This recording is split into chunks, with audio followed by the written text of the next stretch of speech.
They traveled on foot. They traveled in empty rail cars. They were always on the move. But in truth, said Bull, we are going nowhere. That, my friend, is the irony of our constant movement.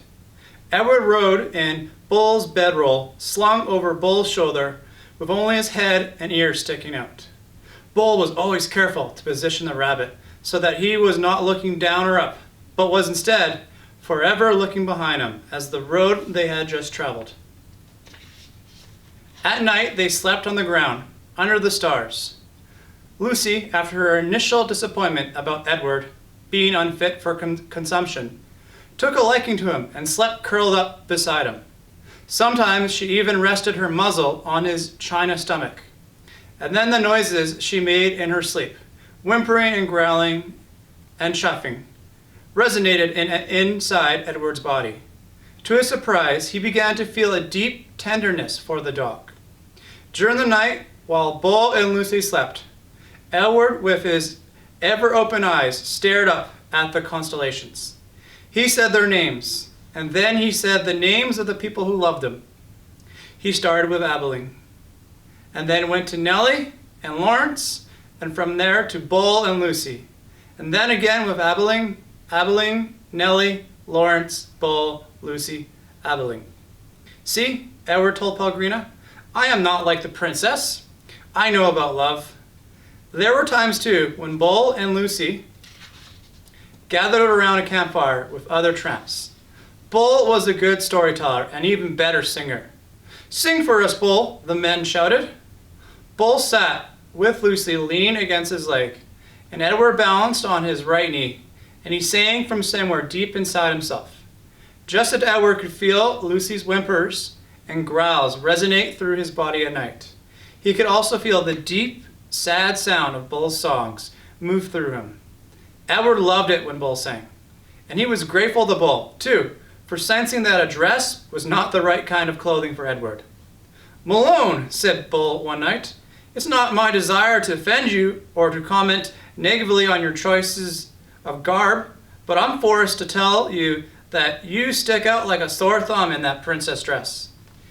And also, again, with no wish to offend you, the dress has seen better days. Nellie's beautiful dress had not fared well at the dump or in its subsequent ramblings with Bull and Lucy. It was so torn and dirty and full of holes that it barely resembled a dress anymore.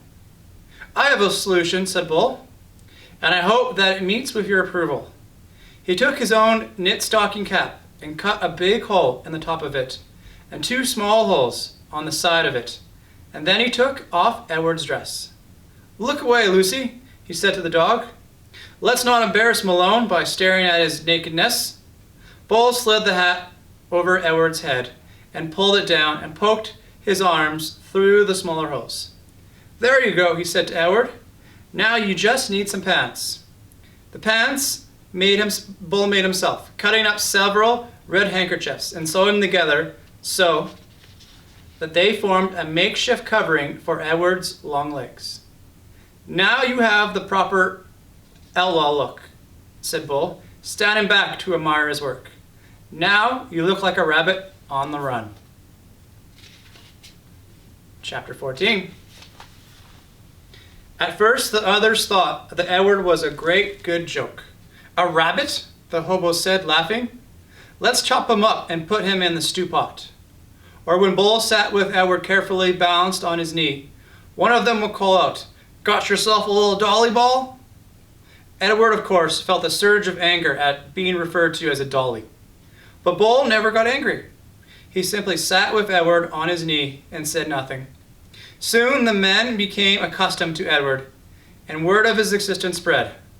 So it was that when Bull and Lucy stepped up to a campfire in another town, another state, another place entirely, the men knew Edward and were glad to see him.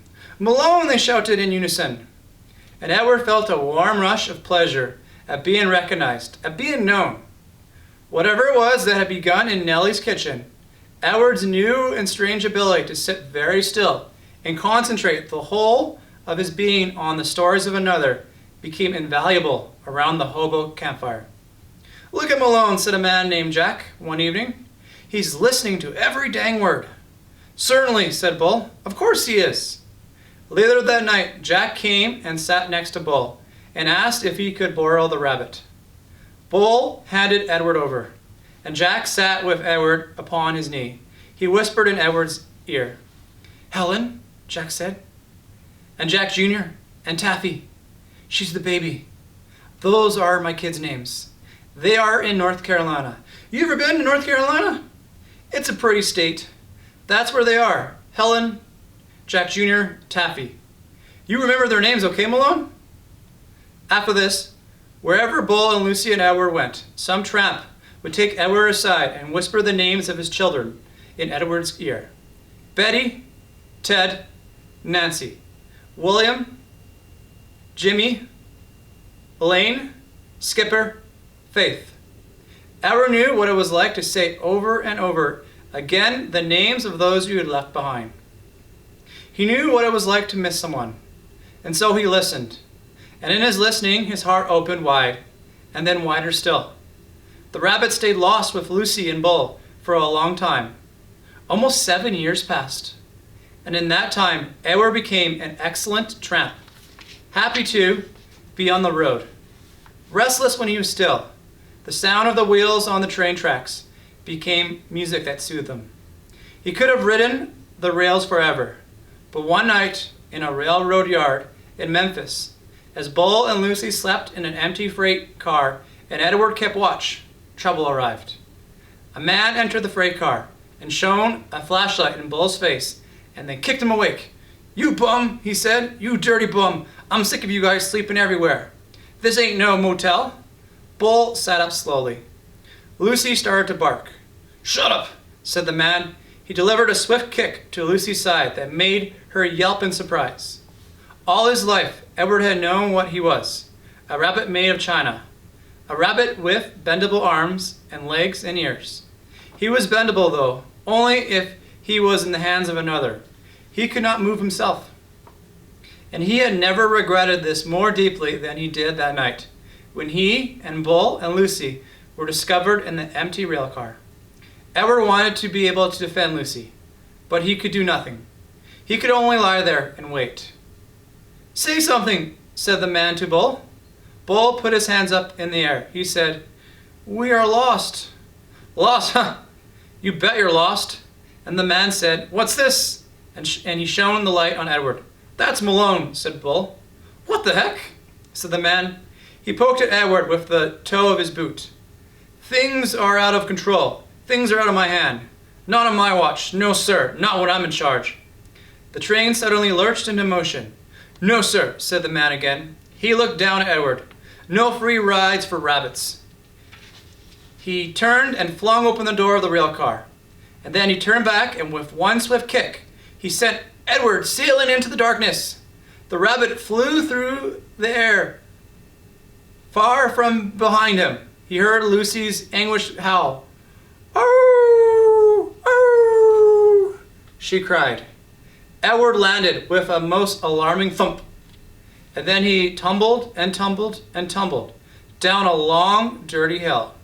When he finally stopped moving, he was on his back, staring at the night sky. The world was silent. He could not hear Lucy. He could not hear the train. Edward looked up at the stars. He started to say the names of the constellations, but then he stopped. "Bull," his heart said. "Lucy." How many times Edward wondered, would he have to leave without getting the chance to say goodbye? A lone cricket started a song. Edward listened. Something deep inside him ached. He wished that he could cry.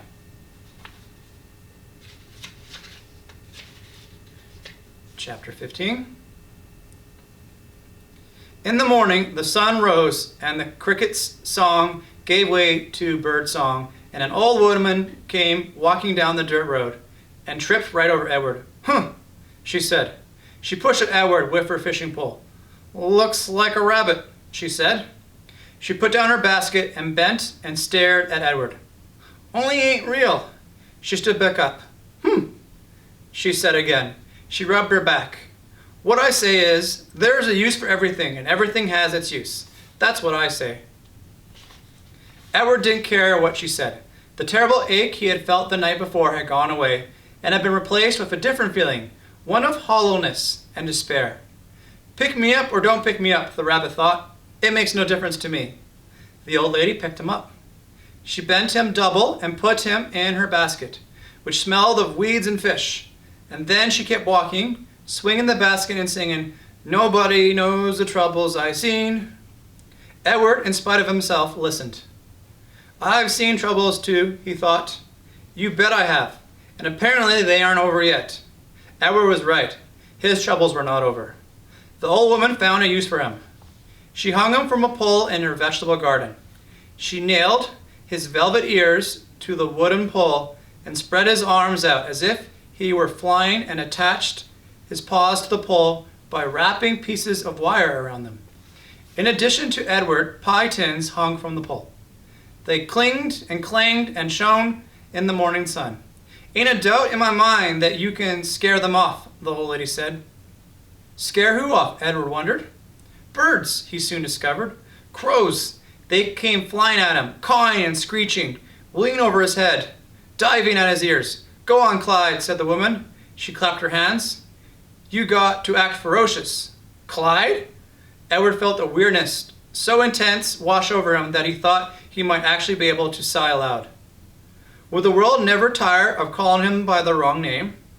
The old woman clapped her hands again. "Get to work, Clyde," she said. "Scare the birds off." And then she walked away from him, out of the garden and toward her small house. The birds were insistent. They flew around his head. They tugged at the loose threads in his sweater. One large crow in particular would not leave the rabbit alone. He perched on the pole and screamed a dark message in Edward's left ear, "Caw, caw, caw," without ceasing.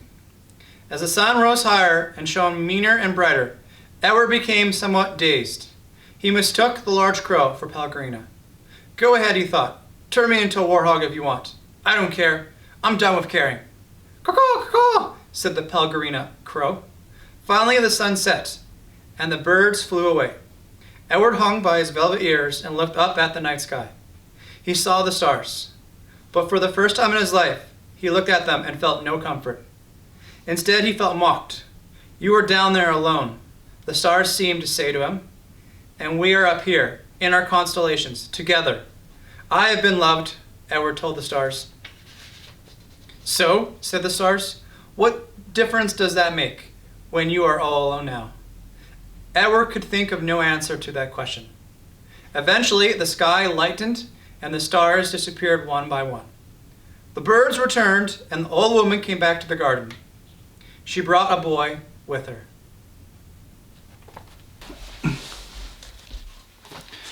Chapter 16. "Bryce," said the old woman, "get away from that rabbit. I ain't paying you to stand and stare." "Yes, ma'am," said Bryce.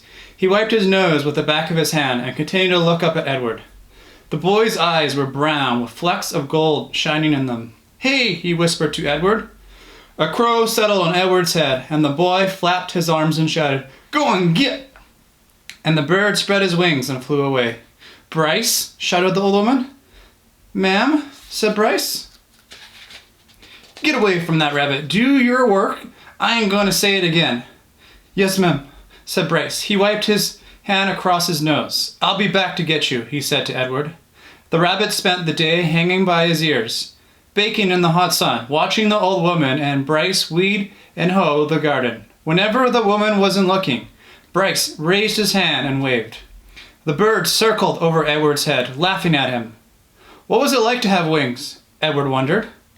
If he had had wings when he was tossed overboard, he would not have sunk to the bottom of the sea. Instead, he would have flown in the opposite direction up into the deep, bright blue sky.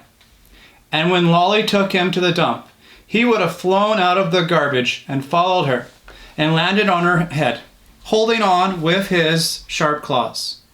And on the train, when the man kicked him, Edward would not have fallen to the ground. Instead, he would have risen up and sat on top of the train and laughed at the man, Caw, caw, caw. In the late afternoon, Bryce and the old lady left the field. Bryce winked at Edward as he walked past him. One of the crows lighted on Edward's shoulder and tapped him with his beak at Edward's china face, reminding the rabbit with each tap that he had no wings, that not only could he not fly, he could not move on his own at all, in any way. Dusk descended over the field, and then came true dark. A whip-poor-will sang over and over again. Whip-poor-will, whip-poor-will. It was the saddest sound Edward had ever heard. And then came another song, the hum of a harmonica. Bryce stepped out of the shadows. "Hey," he said to Edward. He wiped his nose with the back of his hand, and then played another bit of song on the harmonica. "I bet you didn't think I'd come back, but here I am. I come to save you." Too late, thought Edward, as Bryce climbed the pole and worked at the wires that were tied around his wrists. "I am nothing but a hollow rabbit." Too late, thought Edward, as Bryce pulled the nails out of his ears. "I am only a doll made of china." But when the last nail was out and he fell forward into Bryce's arms, the rabbit felt a rush of relief, and the feeling of relief was followed by one of joy. Perhaps, he thought, it is not too late, after all, for me to be saved.